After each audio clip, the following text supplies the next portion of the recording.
भारत और ASEAN countries के संबंधों के बीच में क्रांतिकारी बदलाव होने वाला है। भारत और आसियान देशों के बीच में पेमेंट कुछ सेकंड का खेल रह जाएगा और इसके लिए रिजर्व बैंक ऑफ इंडिया ने बैंक ऑफ इंटरनेशनल सेटलमेंट और आसियान कंट्रीज के साथ मिलकर एक प्रोजेक्ट नेक्सस को स्टार्ट किया है।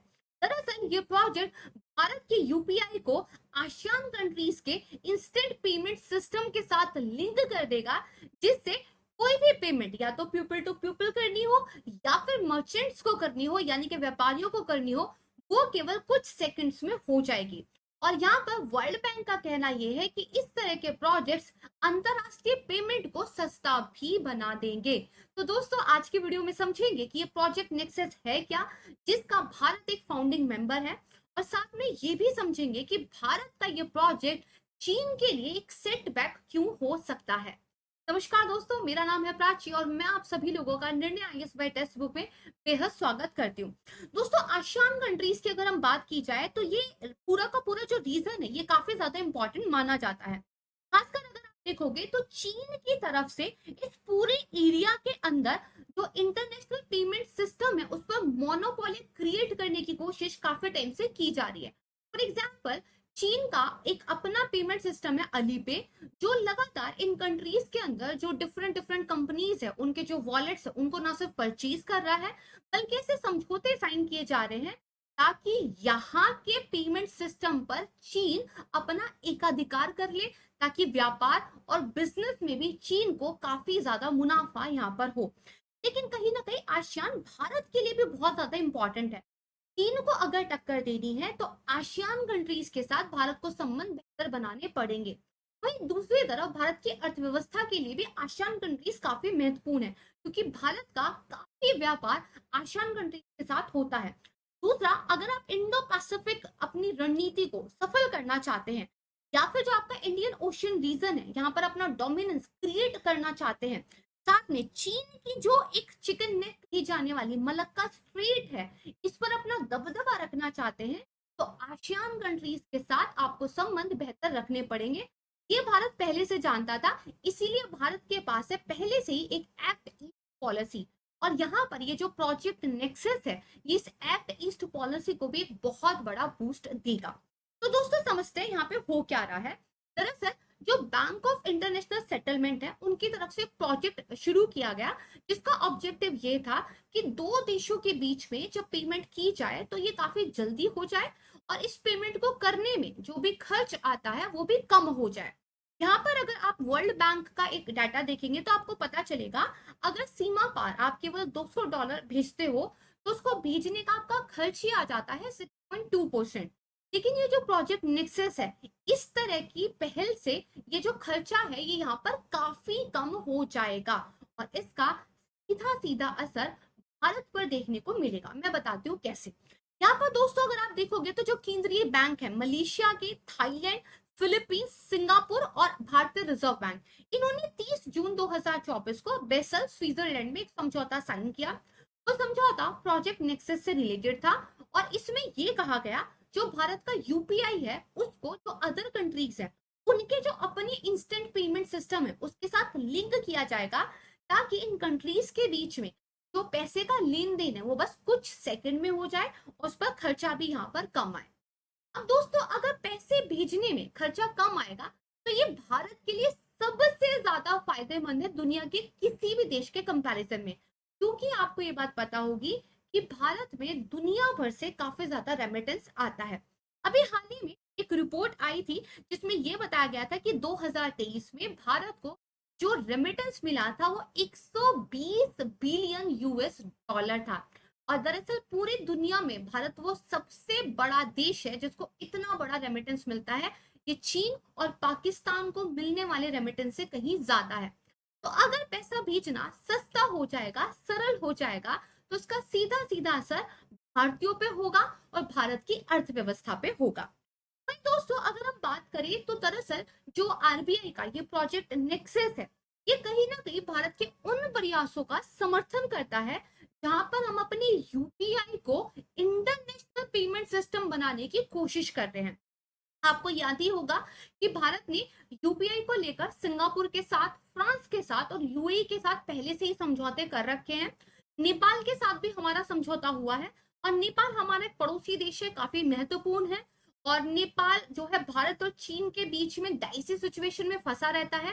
तो अगर नेपाल के साथ हमारा ये जो पेमेंट सिस्टम है ये कामयाब हो पाता है, तो जो भारत के दूसरे पड़ोसी देश हैं उनके लिए भी कहीं ना कहीं एक प्रोत्साहन का काम करेगा।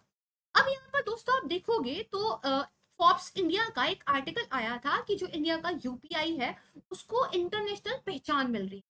और शायद इसीलिए आप देखेंगे गूगल की तरफ से, जो गूगल का डिजिटल सर्विस प्राइवेट लिमिटेड है, उसकी तरफ से भारत के नेशनल पेमेंट कॉर्पोरेशन इंडिया के साथ एक एग्रीमेंट साइन किया गया था कि यूपीआई को इंटरनेशनल इंस्टेंट पेमेंट सिस्टम बनाया जाए, यानी कि यूपीआई को भारत के बाहर विदेशी धरती पर भी फैलाया जाए। और गूगल का किसी भी पेमेंट सिस्टम के साथ इस तरह का एग्रीमेंट बहुत मायने रखता है। तो दोस्तों आसियान कंट्रीज में अगर आप देखोगे तो फिलीपींस, मलेशिया, सिंगापुर और थाईलैंड, इन्होंने जो है इस समझौते को साइन कर लिया है। इंडोनेशिया के बारे में कहा जा रहा है कि आगे चलकर फ्यूचर में ये भी जो है इसका एक पार्ट बन जाएगा।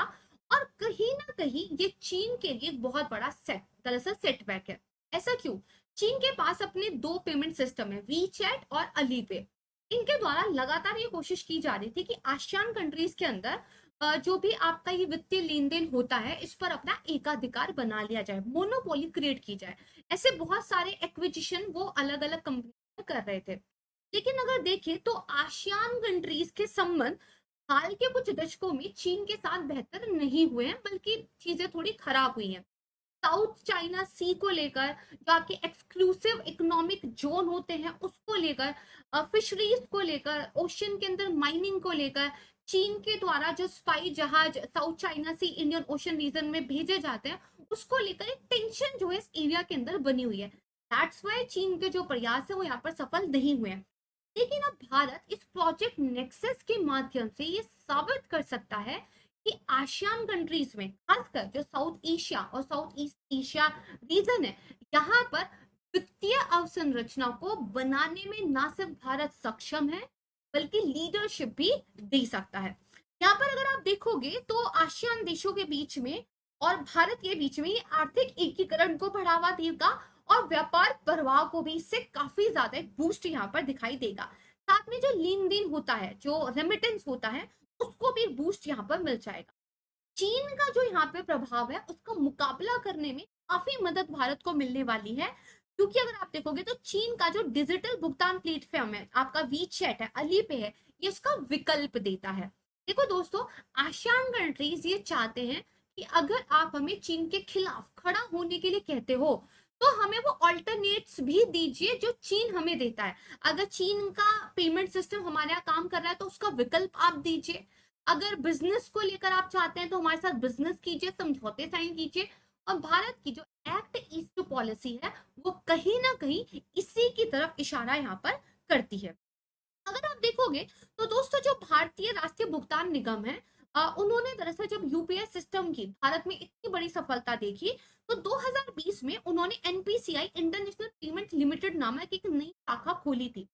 ये जो शाखा है इसने भारत की सीमाओं के बाहर भी यूपीआई लेन देन को बढ़ावा देने के लिए कई देशों के साथ, लगभग 30 से ज्यादा देशों के साथ समझौते किए। इसमें फ्रांस के साथ किया गया समझौता काफी महत्वपूर्ण था क्योंकि कहीं ना कहीं ये यूरोप के द्वार भारत के पेमेंट सिस्टम के लिए खोल देता है। साथ में दोस्तों 2023 में जब ब्रिक्स का सम्मेलन हुआ था, प्रधानमंत्री नरेंद्र मोदी जी ने ये कहा था यूएई, फ्रांस, सिंगापुर, इन कंट्रीज के साथ हमारे यूपीआई को लेकर जो समझौते हुए हैं इसको हम ब्रिक्स कंट्रीज में भी एक्सपेंड कर सकते हैं।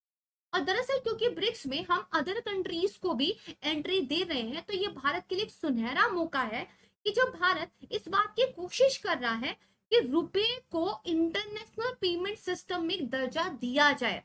जब भारत के इंटरनेशनल पेमेंट सिस्टम को दुनिया में बढ़ावा दिया जाए, डॉलर के डोमिनेंस को कम किया जाए, तो यहाँ पर इन सभी ब्रिक्स कंट्रीज के साथ यूपीआई को लेकर समझौते करना बहुत महत्वपूर्ण हो सकता है। यहाँ पर प्रधानमंत्री जी का ये विजन है कि पहले साउथ एशिया और साउथ ईस्ट एशिया की एक ताकत बना जाए और उसके बाद दुनिया को जो है अपनी पावर यहाँ पर दिखाई जाए। तो दोस्तों, ना सिर्फ ब्रिक्स कंट्रीज के साथ, नेपाल जैसे अपने पड़ोसी देशों के साथ और आसियान जैसे एक इंपॉर्टेंट रीजन के साथ भारत अगर अपने यूपीआई सिस्टम को लेकर चलेगा तो ये भारत की आर्थिक तरक्की के लिए महत्वपूर्ण है, ये भारत के बढ़ते हुए डोमिनेंस के लिए इंपॉर्टेंट है। और कल को जब हम डॉलर को यहाँ पर हटाने की कोशिश कर रहे हैं और रुपए को एक इंटरनेशनल पेमेंट सिस्टम में जगह दिलाने की कोशिश कर रहे हैं, ये उसके लिए भी इंपॉर्टेंट है। और जियो पॉलिटिक्स में जिसका रुपया बोलता है उसका ही सिक्का चलता है, ये बात तो आप जानते ही होंगे। दैट्स व्हाई ये प्रोजेक्ट नेक्सस काफी ज्यादा इंपॉर्टेंट।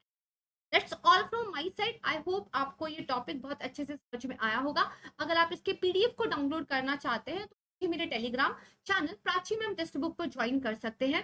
साथ ही सुबह 10 बजे रोजाना मेरा द हिंदू न्यूज़पेपर पर एक डिस्कशन का प्रोग्राम आता है। अगर आप न्यूज़पेपर पढ़ने में इंटरेस्टेड है, देश दुनिया को जानना चाहते हैं, तो रोजाना सुबह 10 बजे लाइव मुझे द हिंदू न्यूज़पेपर डिस्कशन में भी ज्वाइन कर सकते हैं। अपना बेहद ध्यान रखिएगा और मेरे साथ गर्व से कहिए जय हिंद।